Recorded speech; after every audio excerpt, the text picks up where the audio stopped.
হঠাৎ করে যদি নোনতা কিছু খেতে ইচ্ছে করে চায়ের সঙ্গে, অথবা বাড়িতে কোনো গেস্ট চলে আসে আর হাতের কাছে কিছুই না থাকে, তাহলে তোমরা চট করে এটা তৈরি করে দিতে পারো। এটা দুর্দান্ত স্বাদের একটা কুকিজ রেসিপি, আর সামান্য কটা ঘরে থাকা জিনিস দিয়ে এটা যে কেউ সহজেই তৈরি করে নিতে পারবে। তো চলো আজকে এই কুকিজ রেসিপি তোমাদের সঙ্গে খুব সহজভাবে আমি শেয়ার করছি। সবাইকে শুভ সকাল। আমার আর একটি কুকিং ব্লগে তোমাদের সকলকে স্বাগত। তো চলো সকাল সকাল আমি চলে এসেছি আমার কিচেনে, আর আজকের রেসিপি হচ্ছে মুচমুচে খাস্তা কুকিজ। তো চলো এগোনো যাক রেসিপির দিকে। প্রথমে আমি নিয়ে নিয়েছি একটা মিক্সিং বোল, আর এটাতে দিয়ে দিচ্ছি 1 কাপ ময়দা। আজকের কুকিজগুলো ময়দা দিয়েই তৈরি করব, তার জন্য এখানে 1 কাপ ময়দা নিয়ে নিয়েছি। আর এখানে অ্যাড করে দেব সামান্য কিছু গুঁড়ো মশলা,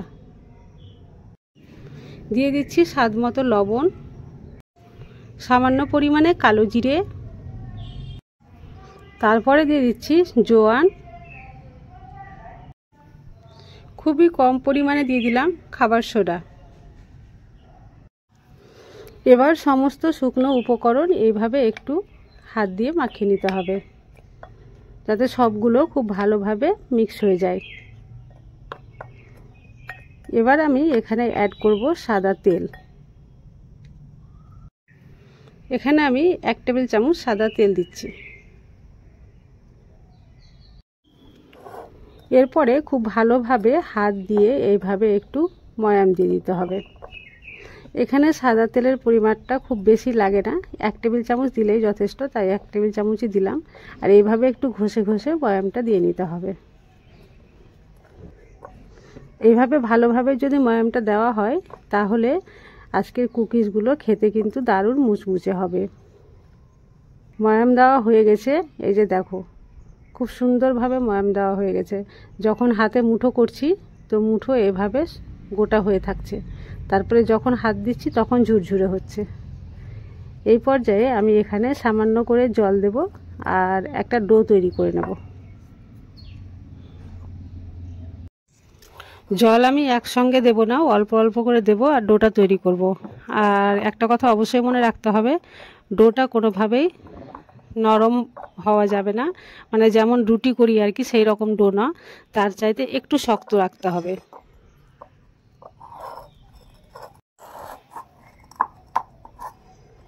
ডোটা দেখে এতক্ষণে বুঝে গেছো যে কতটা শক্ত রয়েছে ডো। তো এইভাবে আমি এটাকে 10 মিনিটের জন্য রেস্টে রেখে দেবো। তার আগে এর উপরে একটু সাদা তেল লাগিয়ে দেবো, দিয়ে এটাকে রেস্টে রেখে দেবো। এই যে এইভাবে লাগিয়ে দিলাম, আর এইভাবে রেখে দেবো 10 মিনিটের জন্য রেস্টে।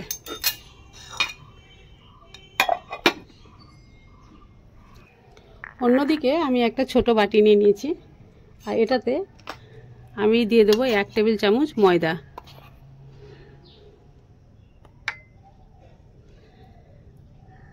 তোমাদের কাছে কর্নফ্লোর থাকলে এখানে তোমরা কর্নফ্লোর দিয়েও এটা তৈরি করে নিতে পারো। 1 টেবিল চামচ ময়দাতে আমি এখানে দিয়ে দেবো 1 টেবিল চামচের মতো সাদা তেল।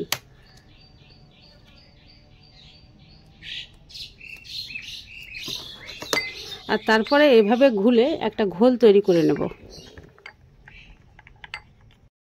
ঘোলটা ঠিক এই রকম তৈরি হবে, একেবারে পাতলা।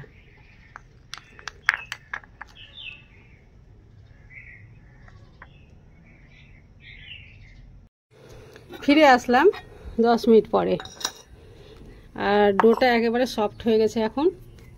তো এটা থেকে আমি সমান সমান 3টা লেচি কেটে নেব ছোট ছোট করে। লেচিগুলো যাতে সমান হয় সেই দিকেও লক্ষ্য রাখতে হবে, কারণ রুটিটা সমানভাবেই বেলতে হবে। আর আমরা যেভাবে রুটি পাতলা করি তার চাইতে একটু বেশি পাতলা করতে হবে। এখানে আমি একটু শুকনো আটা ছড়িয়ে দিয়ে রুটিটা খুব পাতলা করে বেলে নেব।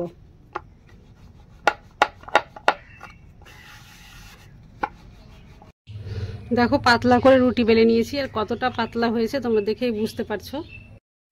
একটা একটা করে 3টা রুটি বেলা হয়ে গেছে। এবার আমি একটা রুটি নিয়ে এর উপরে যে ময়দা তেলের ঘোলটা করে রেখেছিলাম সেটা খুব ভালোভাবে ছড়িয়ে দিলাম, 1 টেবিল চামচের মতো ছড়ালাম। এবার আমি এটা হাত দিয়ে খুব ভালোভাবে মাখিয়ে নেব। এরপরে উপর থেকে একটু শুকনো ময়দা এভাবে ছড়িয়ে দিলাম। খুব বেশি না, অল্প করেই দিতে হবে, আর হাত দিয়ে আবারও খুব ভালোভাবে লাগিয়ে নিতে হবে।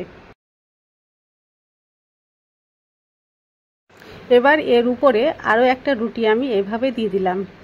আর রুটি একটু ছোট হয়ে গেছিলো, তাই টেনে টেনে চারিধারটা নিচের রুটির সমান মাপ করে নিয়ে নিলাম। আবারও পুনরায় এর উপরে ময়দার ঘোলটা লাগিয়ে দেব, তার উপর থেকে আবার আটা ছড়িয়ে দেব।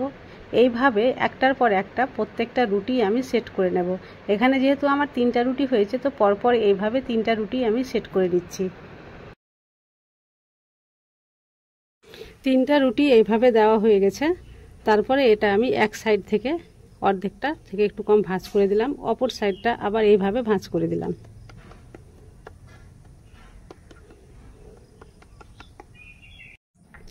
এবার এর উপরে আবারও সেই আমি আগের যে ঘোলটা ছিল সেটা লাগিয়ে দিলাম। এবার কিন্তু এই ঘোল লাগানোর পরে উপর থেকে আর আটা ছড়াবো না, এবার আমি একটু চিনির গুঁড়ো ছড়াবো।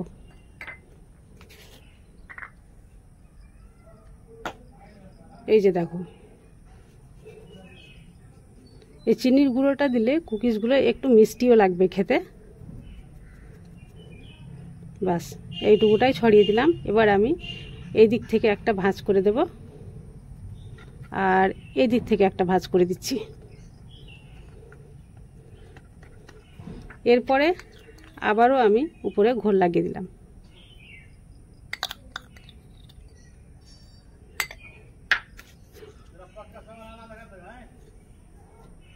তারপরে আবারও চিনির গুঁড়ো আমি দিয়ে দিচ্ছি।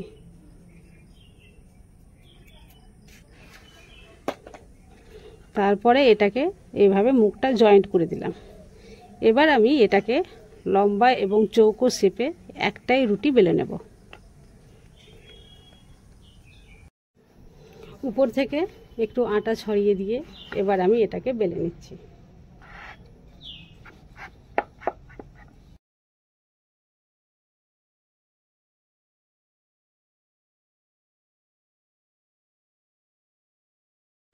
রুটি বেলা হয়ে গেছে।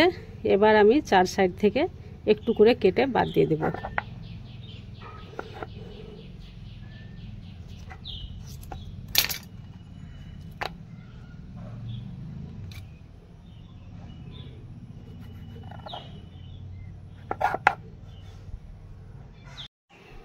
খুব বেশি নয়, একটু সামান্য পরিমাণে কাটবো, যাতে সাইজটাও সুন্দর লাগে দেখতে, আর লেয়ারগুলো যাতে খুলে যায়। যেহেতু ভাঁজ করা রয়েছে, তো মুখটা কেটে বাদ দিলে লেয়ারটাও খুব সুন্দরভাবে খুলে যাবে।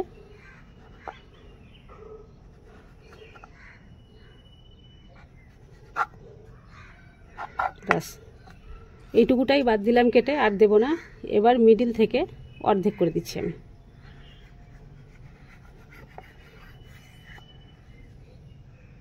এরপরেই কিন্তু আমি এখানে ডিজাইন দিয়ে নেব। তো এই কর্নারটা ধরে আমি এইখানে একটা চাপ দিয়ে দিলাম, এইভাবে একটা, আর তারপরে এইভাবে এখান থেকে কেটে আলাদা করে দেব। আর যে মুখটা বাঁচলো আর কি, এখানটায় আমি অল্প করে জল লাগিয়ে দিলাম, লাগিয়ে এটা একটু দেবে দেব। বাস তৈরি হয়ে গেল আমাদের সেই মুচমুচে স্ন্যাক্স। শুধু এটা এবার ভেজে নিতে হবে।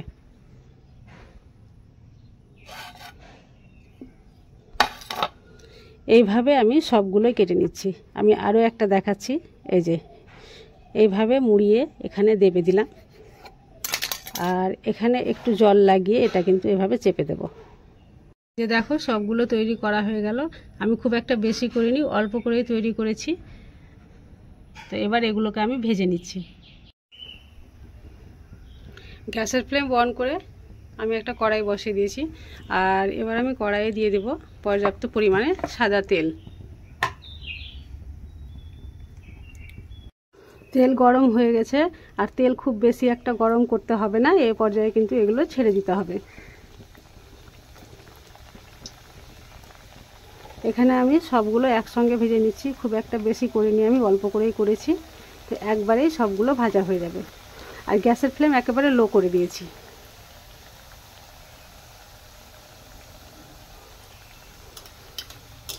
এইভাবে একটু উপর থেকে তেলগুলো ছড়িয়ে দিতে হবে, তারপরে কিন্তু আস্তে আস্তে লেয়ারগুলো খুলে যাবে।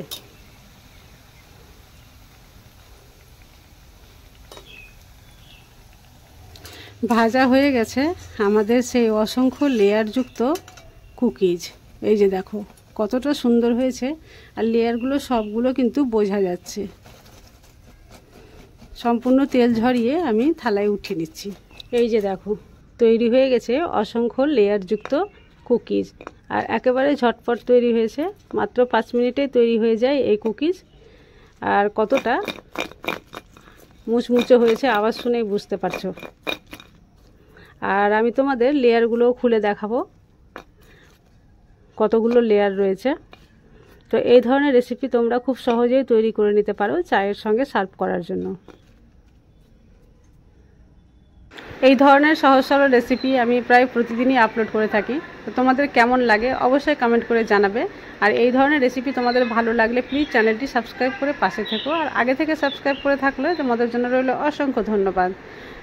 তো আজকের ভিডিও যদি ভালো লেগে থাকে প্লিজ একটা লাইক করে দিও, আর বেশি বেশি করে শেয়ার করিও। আজ তাহলে এই পর্যন্ত, দেখা হবে নেক্সট কোনো রেসিপি ব্লগে। ততক্ষণ পর্যন্ত তোমরা সবাই ভালো থাকো।